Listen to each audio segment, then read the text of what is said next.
Welcome to the Office Superheroes channel. My name is Nicholas, and today in this short video tutorial we will show you how to quickly and easily combine the contents of two cells.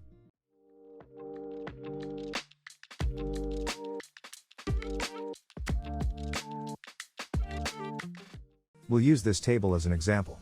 So we're going to combine first and last name into one cell. So let's not waste any more time and let's demonstrate. We're going to click on the cell in which we want to display the result in. We'll click on cell D3.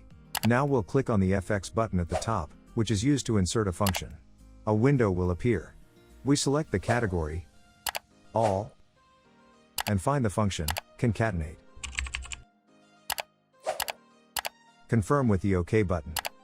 As we can see below, the function, concatenate, can merge up to 255 different items into one cell. So far we are only offered two fields, but if we have more than two items on the list we want to combine them. If we start entering data, Excel will automatically show us the additional fields. Let's enter the data. Since we want the first name to appear first, then we have a space in the last name. So we need to have the name in the first field, which is text 1. We click on the cell where we type the name. In our case, it's cell B3. Since, as we mentioned, we want to have a space between the first name and the last name, we need to get it in there like this. We click in cell or text 2 and press the space bar.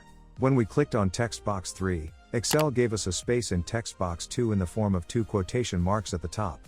We enter the second part and that's the last name. So we click on the last name that we want to pair. For us, that's cell C3. Down here we'll see the final state of our created text. If that's okay, we'll click on the OK button. Great, now we've got the names beautifully combined into one cell. If we want to copy the formula to other rows, click on the cell in which the formula is located and drag its lower right corner to all the cells in which we want to merge the first and last name into one cell. If we would like to change the data, we need to make this change in the source cell and overwrite the information in it.